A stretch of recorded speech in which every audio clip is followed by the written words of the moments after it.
Cyril Malka, Sans divan.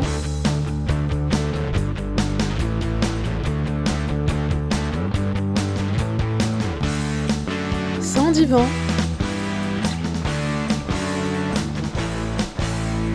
Cyril Malka, Sans divan. Alors bonsoir et bienvenue à ce nouveau webinaire dans la série Je suis exceptionnel. Ce coup-ci, on va parler des zèbres. Et donc les zèbres, c'est un concept, comme je l'ai dit en fin de compte dans l'introduction, c'est un concept très français. J'ai quand même pas mal bossé avec la psychologie au travers de plusieurs pays.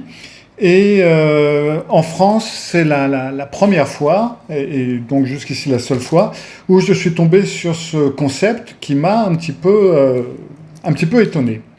Et comme c'est un concept dont on parle de plus en plus, il se vend beaucoup de livres sur le sujet, etc., je me suis plongé un petit peu dans le problème. Alors, avant vraiment de commencer, je me présente pour ceux qui ne me connaissent pas vraiment ou qui ne me connaissent pas encore. Je m'appelle Cyril Malka, je suis psychologue cognitif et comportemental et je suis hypnothérapeute également. Et puis, si vous allez sur ma page principale, malka.fr, là, vous pourrez voir, il y a qui et où est Cyril Malka. Vous pourrez en savoir beaucoup plus sur moi et vous pourrez même prendre rendez-vous si ça vous intéresse pour une consultation en ligne. Alors, maintenant que la page pub est passée, qu'est-ce que c'est que ces zèbres exactement ? Eh bien, en fin de compte, le terme de zèbre, ça ne vient pas de France, ça vient du docteur Theodore Woodward, qui enseignait au Maryland, à Baltimore, fin des années 40. Bonsoir, Jerry. Et lui, il employait régulièrement cette expression en tant que médecin, qui disait « Si vous entendez un bruit de sabot, comme ça, dans le lointain, pensez à des chevaux, pas à des zèbres. » Le but de cette expression, c'était en fin de compte d'expliquer à ses élèves en médecine qu'avant de commencer à diagnostiquer une maladie rare, donc un zèbre, parce que les zèbres, en tout cas sous nos latitudes, sont plus rares que les chevaux, il fallait commencer par la cause la plus probable du problème, c'est-à-dire par le cheval. Et c'est comme ça que zèbre, en fin de compte, est devenu le symbole des patients qui sont atteints de maladies orphelines. Et c'est toujours utilisé aujourd'hui. Et si vous vous souvenez, peut-être, si vous êtes de ma génération en tout cas, ou peut-être aussi celle d'après, quand on disait de quelqu'un que c'était un zèbre, c'était un sacré zèbre, c'était donc quelqu'un qui était en dehors du général, il était un petit peu spécial. C'était ni positif ni négatif, ça pouvait être... Enfin, c'était connoté un petit peu, c'est un sacré zèbre, c'est un sacré loustique, quoi. Hein. Mais cette expression, elle était utilisée comme ça à cette époque. Et donc, c'est un petit peu comme ça que je comprenais cette expression lorsque j'y ai été confronté la première fois. C'était donc un commentaire sur YouTube où il y avait quelqu'un qui me parlait de zèbres. Et je me suis dit, mais zèbres, je ne parle pas de zoologie sur ma chaîne YouTube, je parle de psychologie. Qu'est-ce que les zèbres viennent foutre ici ? Et donc, j'ai donc été introduit à ce concept bien français qui a été introduit par une psychologue qui s'appelle Jeanne Sillot-Faquin. Et elle se qualifie d'experte en enfants surdoués, elle travaille beaucoup avec ça. Quand j'ai fait quelques recherches sur le parcours de cette dame, j'ai trouvé quelques signalements pour dérives sectaires. Elle a participé à certaines choses où elle a invité des membres de la scientologie pour aller parler avec elle, etc. Donc, disons que ça ne me fait pas la catégoriser comme sectaire, faut pas non plus trop exagérer, mais j'ai un doute quand on commence à prendre les personnes qui viennent de la scientologie comme des experts psychologiques, ça me paraît un petit peu léger quand même. Et donc, elle s'est approprié ce terme pour désigner donc non pas les personnes atteintes de maladies rares, donc ou de maladies orphelines, mais des personnes dotées de facultés intellectuelles rares. Et en fin de compte, quand on peut voir qu'apparemment le nombre est toujours croissant de zèbres, on se dit que on va finir par tomber sur un troupeau de chevaux. Mais donc un zèbre, d'après la définition de Jeanne Sio-Fakin, ça serait donc une personne qui est dotée d'un quotient intellectuel qui est égal ou supérieur à 130, mais pas seulement, parce que c'est également associé à un tableau clinique assez large et très varié, et qui parle de désordre, de mal-être, des patients qui ont du mal à s'adapter à certaines choses, des personnes qui souffrent de TDA, des personnes qui font partie du spectre autiste, d'autres personnes qui auraient une tendance à être antisociales, enfin bref. Quand j'ai essayé de faire un petit peu la part des choses, j'ai trouvé beaucoup de choses là-dedans. Et en fin de compte, c'était pas seulement une personne intelligente, mais c'était une étiquette derrière laquelle on trouvait une personne avec une haute intelligence et ce haut quotient intellectuel, ce fameux HPI, serait en fin de compte ah oui, attendez, voilà. Serait donc la raison de ce mal-être serait justement ce quotient intellectuel élevé qui ferait que la personne serait hypersensible, aurait un sens plus adapté ou plus spécial de la justice, etc., etc. Et le problème, c'est que c'est devenu, en fin de compte, c'est une étiquette un petit peu fourre-tout, dans laquelle on peut retrouver un petit peu de tout, et ça m'a fait penser un petit peu à une façon de se rassurer, en disant j'ai tel et tel problème, je suis en échec scolaire ou mon enfant est en échec scolaire, c'est parce que c'est un zèbre, et donc de cette façon on a et le diagnostic et la solution et la raison, etc., etc. Et chose importante et chose qui pourrait, et sur laquelle on va revenir, et qui peut être problématique, c'est que si on identifie ce genre de problème avec l'intelligence, donc le cas échéant, et en fin de compte, on peut rien y faire. Enfin, je veux dire, si la personne a un haut potentiel, elle peut quand même pas tuer des cellules grises pour devenir plus bête et pour ne plus avoir ces problèmes. Et donc, de cette façon, on pose un diagnostic, une solution, et puis il n'y a plus rien à y faire, et donc on n'a plus besoin de faire quoi que ce soit. Les gens n'ont qu'à accepter la façon dont on se comporte parce que je suis zèbre. Alors là, on va faire un petit écart et je vais devenir personnel. C'est-à-dire que je vais parler un petit peu de moi. Mais il y a un but. Les personnes qui ont lu ma trilogie, qui est mon autobiographie, dans cette trilogie, dans le 3e tome, dans Horizon, j'explique comment, à un moment donné, j'ai eu un accident au Danemark. Je venais juste d'avoir ouvert mon cabinet de psy, et un de mes copains devait me faire du papier à lettres, parce que j'avais tout simplement pas les moyens d'acheter du papier à lettres à cette époque. Et donc il avait un ordinateur avec une imprimante à laser, c'était en 1992. Et donc, en allant dans son bureau, il y avait une trappe d'ouverte dans le sol qui donnait sur un escalier qui donnait dans la cave.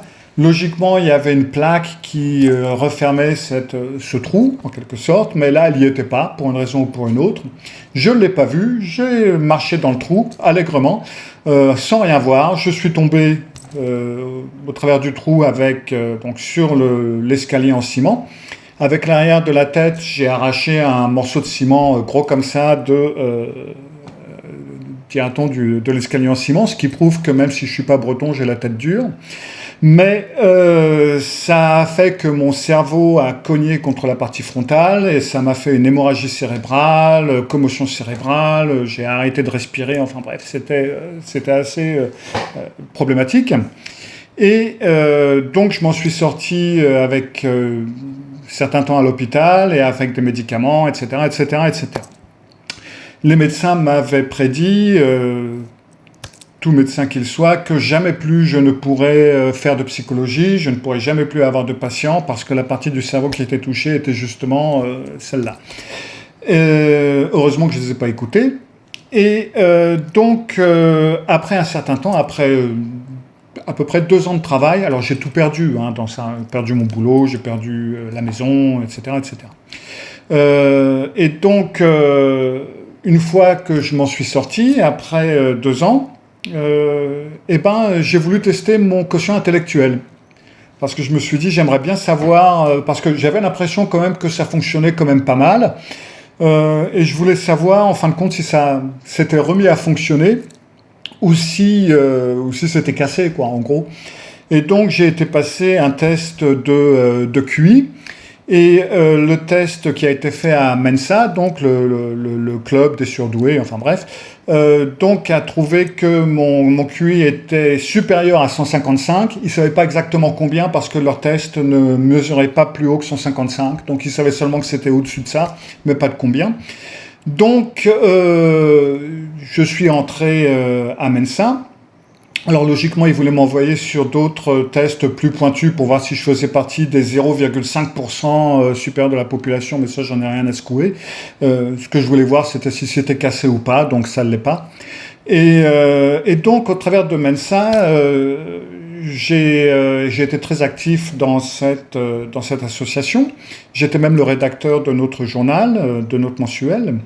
Et donc, j'ai rencontré plein de personnes, plein de gens qui avaient un quotient intellectuel donc de 148 ou plus haut, parce que pour Mensa, il faut avoir au moins 148 ou plus pour pouvoir y entrer. Et j'ai pas vu de zèbre.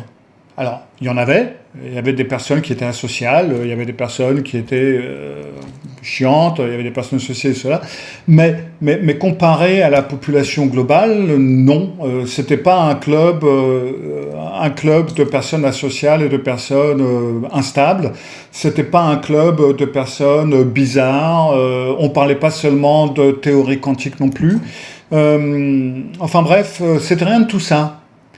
Et en fin de compte, c'était même très agréable, beaucoup de créativité, c'était bien. Ce qui fait que c'est seulement une fois arrivé en France et une fois à parler à des Français que j'ai vu ce portrait du zèbre ou ce portrait de la personne à aucune chemise à rayures, non Olivier, exactement.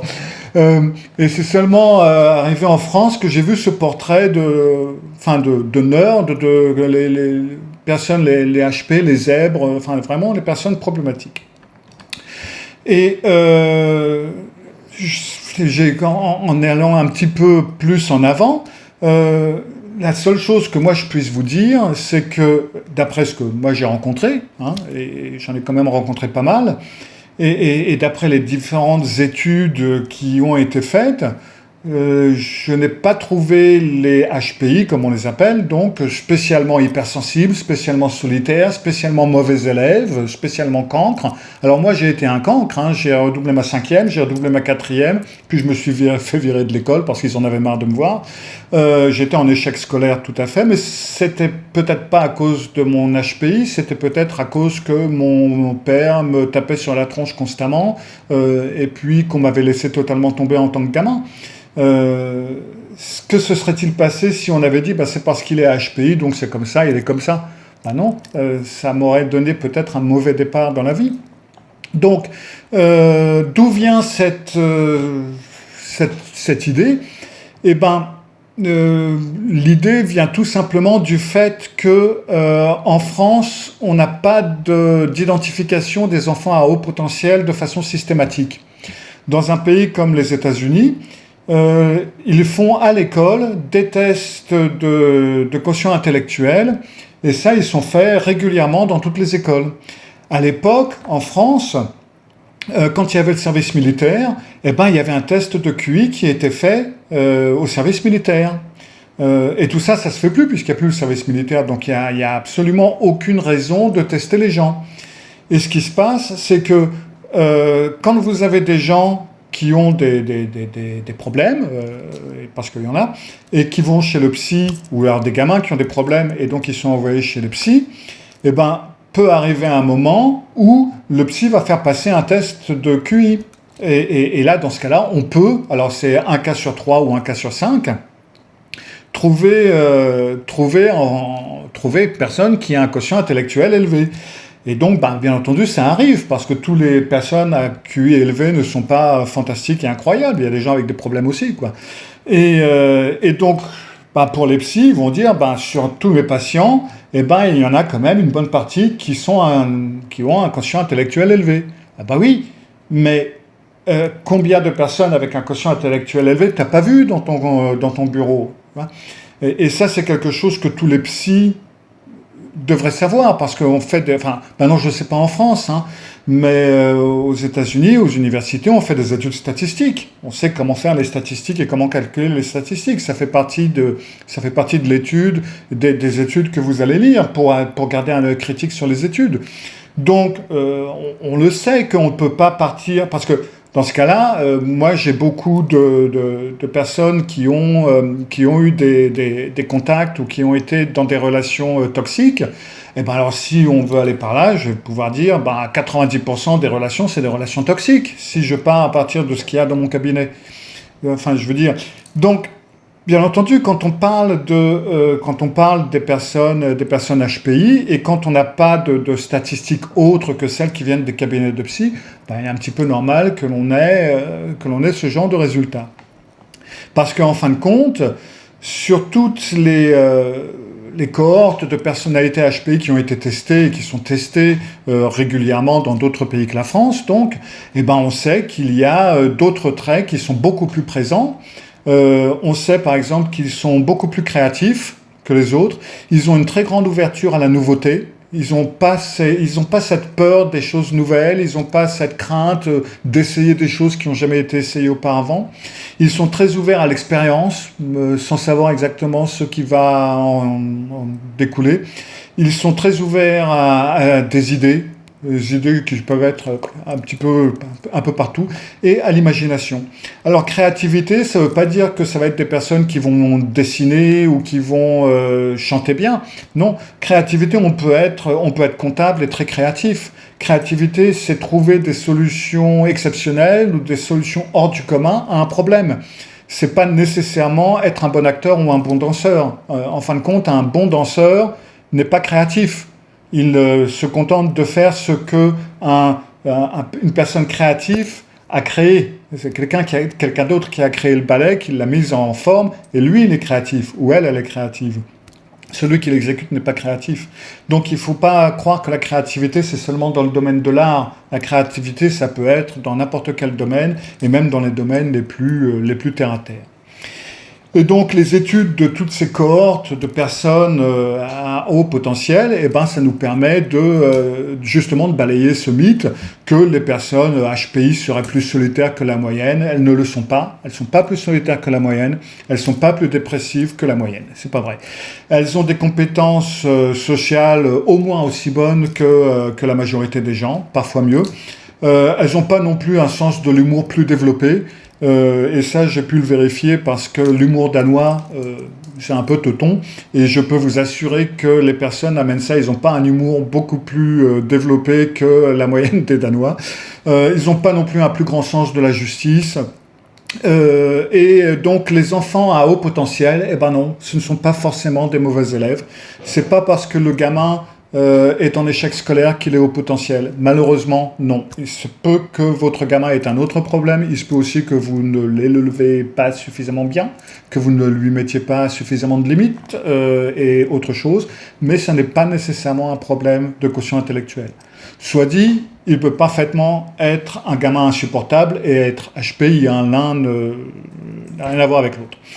Donc, alors ça peut arriver que des gamins à haut potentiel se trouvent en échec scolaire parce qu'ils décrochent, parce qu'ils ont un manque d'intérêt à l'école, et surtout l'école française en ce moment où on est en train de niveler de plus en plus par le bas. Il est quasi sûr qu'on va paumer la plupart des enfants HPI parce qu'ils vont se faire chier énormément, et puis il se peut qu'ils fassent des conneries ou qu'ils aillent ailleurs en fin de compte. Mais en règle générale, la plupart des enfants HPI ont en moyenne de très bons résultats à l'école et ne sont pas plus problématiques que les autres enfants. Là où est le problème, un autre problème que l'on constate régulièrement, c'est que les gens ont une tendance à s'auto-diagnostiquer, ce qui est bien pratique. Je me souviens d'un client que j'ai eu. Je ne l'ai pas eu beaucoup, je crois que je l'ai vu 3 ou 4 fois, et puis après ça allait vraiment plus entre nous, parce que, en fin de compte, il avait beaucoup de problèmes de contact avec différentes personnes, c'est-à-dire qu'en fin de compte, personne ne le supportait, même dans sa famille, à part sa femme. Même ses enfants ne lui parlaient plus, et ils étaient dans la même maison que lui. Il avait vraiment de très gros problèmes de connexion, il avait vraiment de très gros problèmes, etc. Et donc, en me parlant, il m'avait expliqué que c'était parce qu'il était HPI, qu'il avait tous ces problèmes, et il voulait savoir comment on pouvait essayer d'arranger ça, et comment on pouvait faire comprendre aux gens, ou comment on pouvait ceci et cela. Et c'est, en fin de compte, au cours de la discussion, je crois pas que ça a été la première fois, c'était pas la première session, je crois que c'était la deuxième session, où je trouvais qu'il me disait des choses j'avais du mal à les faire cadrer avec du HPI. Et je lui demande, mais votre QI, il est de combien exactement? Alors, il me dit, il doit être à peu près aux environs de 130, 135.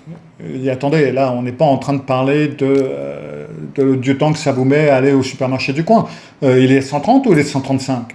Je sais pas, parce qu'en fin de compte, c'est un truc que j'ai trouvé sur le net, et c'était une vidéo, et c'était une femme qui racontait comment on pouvait reconnaître les HPI, et je me suis totalement reconnu là-dedans. Et puis voilà, je me suis dit, voilà, c'est ça, quoi. C'est là où est mon problème. Ah oui. Donc j'ai essayé de lui faire comprendre que l'expression d'un problème ne menait pas nécessairement à la même source. C'est-à-dire que s'il y avait une expression spéciale, ça pouvait venir d'un HPI. Je ne disais pas qu'il ne l'était pas, même si ça m'aurait étonné, mais c'était une possibilité. Mais ça pouvait aussi venir d'autres choses, et peut-être qu'il fallait qu'on regarde ce genre de choses auparavant. Mais non, il ne voulait rien savoir, etc. Et donc c'est comme ça que ça s'est fini.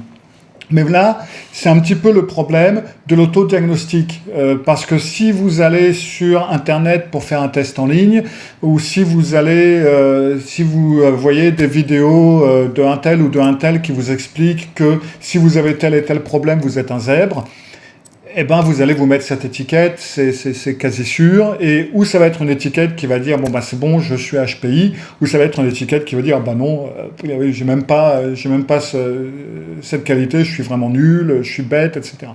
Donc autodiagnostic, c'est niet. Si vous voulez diagnostiquer ou repérer, dira-t-on, parce que diagnostiquer c'est une maladie et c'est pas une maladie. Si vous voulez repérer le HPI chez un enfant et chez un adulte, il y a une seule façon de le faire, c'est de faire passer le test chez un psy. Parce que, alors déjà, vous pouvez voir quels sont les signes. Vous pouvez avoir déjà une idée des signes. Alors les signes, ça n'est pas de se comporter de façon problématique, ça n'est pas de foutre le bordel partout, ça n'est pas d'avoir des problèmes de contact, ça n'est pas d'être antisocial. Ceux qui sont les signes chez les enfants, le plus souvent, ça va être des capacités intellectuelles quand même relativement remarquables. Et là, faites bien la différence entre trouver que tout ce que votre gamin fait est super et qu'il est le prochain Einstein, ça c'est vraiment au-dessus de la moyenne, c'est vraiment au-dessus de ses copains, il y a vraiment une différence. Très souvent, vous allez voir que ça va être des enfants qui vont plutôt rechercher la compagnie d'adultes plutôt que d'enfants de leur âge, ou alors des enfants plus âgés. Ils vont souvent être aux environs d'enfants plus âgés qu'eux, et ça va des fois leur poser problème, parce que même s'ils ont un quotient intellectuel qui correspond à un âge supérieur, ils ont quand même une maturité de leur âge. Donc ça va des fois les mettre un petit peu en porte-à-faux et on risque de se moquer d'eux, enfin bref. Donc on peut voir que ce sont des enfants qui ont une certaine faculté quand même de réflexion et des compréhensions importantes. Et ils peuvent saisir vraiment des sujets complexes et même des sujets relativement abstraits à un âge relativement jeune. Malheureusement, il va y avoir aussi, et ça c'est surtout à l'adolescence, il va y avoir des personnes HPI qui vont être un petit peu caméléons et qui vont avoir un petit peu honte et qui vont normaliser leur performance pour essayer de ne pas sortir du lot parce qu'ils ne veulent pas être différents des autres, etc. Donc on peut pas toujours les repérer, ces gens-là. Mais de toute façon, si vous voyez certains de ces signes, ça serait peut-être une idée de faire passer un test pour voir si on parle vraiment d'un HPI. Et donc les autodiagnostics, oui, non, ça vous laissez tomber, ça vaut pas grand-chose. La seule bonne façon, c'est donc de faire effectuer ces tests auprès d'un spécialiste. Alors ça dépend des psys, etc. Ça coûte entre 250 et 500 euros, un truc dans ce genre-là. Et de cette façon, vous pouvez en avoir le cœur net. Alors, chez le psy, ça dépend un petit peu des psys, mais pensez à il y aura 2 ou 3 sessions, ça dépend un petit peu de la façon dont il va fonctionner. Alors, ou bien le psy va vous parler un petit peu, vous allez discuter un peu et il va vous faire passer le test, ou alors il va y avoir une session de discussion, et puis après le test pour la deuxième session. Et donc la troisième session, ça va être le résultat du test, etc., etc.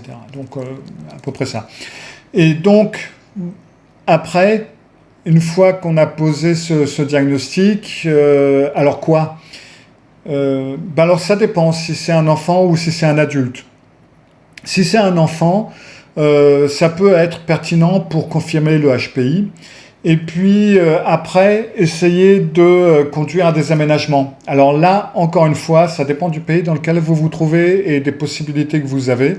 Parce que généralement, on peut parler de faire sauter une classe ou d'essayer d'intégrer cet enfant dans une classe d'enfants à haut potentiel intellectuel, ou alors essayer d'avoir un enrichissement ou des apprentissages, des dispositifs à côté pour le motiver ou pour lui faire étudier autre chose ou plus, ou des centres d'intérêt, etc.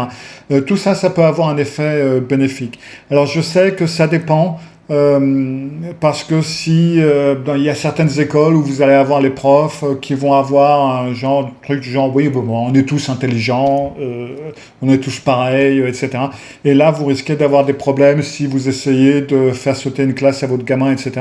Ça va être à vous de voir, ou éventuellement de mettre l'enfant dans une école privée. Après je sais pas. Ça dépendra de vos possibilités, mais ça sera des choses à prendre en compte si vous voulez que votre enfant puisse évoluer d'une façon aussi paisible et aussi bonne que possible. Après, en tant qu'adulte, alors si vous êtes, pour les gens un petit peu fragiles sur le plan identitaire, je dirais qu'il vaut mieux pas se faire tester. Parce que si pour les adultes, pour passer un test de QI, ça peut être une façon de mieux se connaître. Personnellement, quand je l'ai passé, alors moi déjà, ça m'a détendu parce que j'avais peur que, comme je dis, qu'il y avait quelque chose de cassé.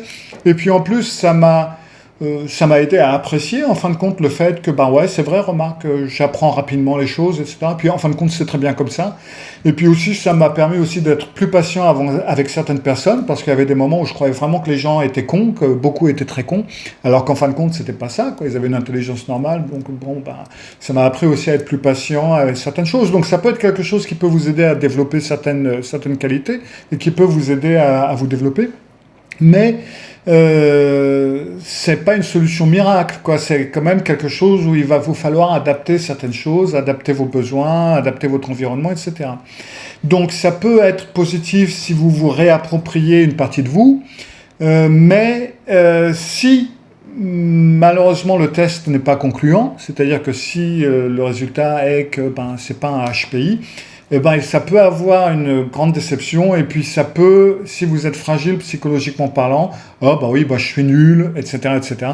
Et là, vous risquez de tomber de l'autre côté, et là, ça serait vraiment très dommage. Donc, soyez attentifs à ça. Et si vous pensez que, en fin de compte, je préfère ne pas le savoir plutôt que de savoir que c'est pas un quotient intellectuel élevé, donc je préfère pas y aller. Si vous pensez comme ça, si vous pensez, en fin de compte, il y a un risque que je le passe pas, donc je préfère pas y aller, je serais prêt à parier qu'il y a 95% de chances pour que vous soyez une femme. Et ça, j'ai ma petite idée sur le sujet, et c'est parce que à l'époque où j'étais à Mensa, on avait remarqué que dans le club, en fin de compte, on était une très grande majorité d'hommes. Vraiment, très très grande majorité d'hommes. Est-ce que c'est parce que les hommes sont plus intelligents que les femmes? Alors, il y en a beaucoup qui aimeraient que je réponde oui à cette question. Mais non, c'est pas pour ça, parce que les testeurs, parce que les tests étaient faits au travers de la régie de Mensa, nous disaient que pour chaque groupe de tests, il y avait au maximum 1 à 2 femmes. Les femmes n'osent pas aller se faire tester. Les hommes, plus facilement. Parce que les hommes, on va passer le test, et puis si on le rate, tant pis, c'était rigolo, et puis voilà, quoi. On peut plus facilement, et il y en a même qui réessayent l'année d'après, qui disent, dis donc, ça doit être une connerie, je vais le réessayer.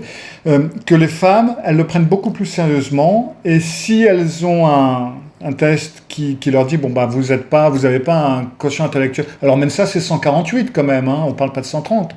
Votre quotient intellectuel n'est pas de 148, boum, ça les déçoit énormément. Et en fin de compte, ça veut dire qu'il n'est peut-être pas de 148, mais il est peut-être de 130 ou 135, ce qui est quand même relativement appréciable. Mais n'empêche qu'elle n'ose pas venir. Donc, si vous sentez que vous avez cette fragilité, c'est vrai, mieux vaut rester dans l'ignorance, mais sans ça, tentez le coup, pourquoi pas, ça pourra peut-être vous expliquer certaines choses. Le haut potentiel intellectuel, le HPI, non, c'est pas un trouble, on n'est pas des zèbres, c'est pas un problème, c'est une différence, oui, c'est une différence qui peut être rare, oui, mais s'il y a une souffrance par rapport à ça, il y a de fortes chances pour que ce soit pas justement par rapport au quotient intellectuel, mais que ce soit par rapport à autre chose. Et donc ça veut dire qu'il faut formuler une demande d'aide à un psy et lui en parler, parce que ça veut dire qu'il y a un problème ailleurs. Ce n'est pas le quotient intellectuel qui est le problème, c'est pas vrai. Alors pourquoi toute cette discussion sur les zèbres? Pourquoi tout ça si en fin de compte le quotient intellectuel n'est pas la raison de tous ces problèmes? Il y a une raison simple qui n'a rien à voir avec le quotient intellectuel, c'est qu'il y a du fric là-dedans. La psy dont je vous ai parlé, elle a des séminaires spéciaux pour tous les zèbres, où tout le monde peut parler de soi, où tout le monde peut expliquer ses problèmes, où tout le monde peut se reconnaître, où tout le monde peut obtenir certains outils pour apprendre aux autres à les supporter. Enfin bref, il y a toute une pléiade de possibilités, de livres, de vidéos, etc. sur le sujet, qui font que c'est un sujet qui reste juteux. Et en plus, il y a la chose spéciale à cela que si j'ai un problème et que c'est à cause de mon quotient intellectuel élevé, je ne peux rien y faire, ça n'est pas de ma faute, donc je n'ai rien à faire, je n'ai pas à travailler, je n'ai pas à me remettre en question, et ça va en fin de compte relativement bien à cette idée un petit peu narcissique de notre société actuelle. Je suis extraordinaire, je suis un zèbre, et donc, voilà, c'est comme ça. Il faut me prendre comme je suis ou pas me prendre du tout. Voilà, c'était le sujet pour aujourd'hui. Et puis là, du coup, je l'ai tenu un peu plus d'une demi-heure, donc c'est bien. Je ne voulais pas vous tenir la jambe trop longtemps ce coup-ci. Si vous avez aimé, c'est bien. Si vous avez envie que je parle d'un autre sujet à un autre moment donné, n'hésitez pas à m'envoyer un mail à cyril@malka.fr et je verrai ce que je peux faire pour vous. Et puis, sinon, dans l'entretemps, écoutez, je vous souhaite une bonne soirée, une bonne semaine, et puis je vous dis à d'ici une quinzaine de jours pour un webinaire suivant. Au revoir. Cyril Malka, sans divan.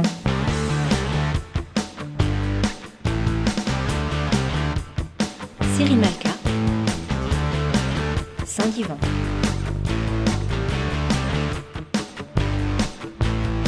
Sans divan.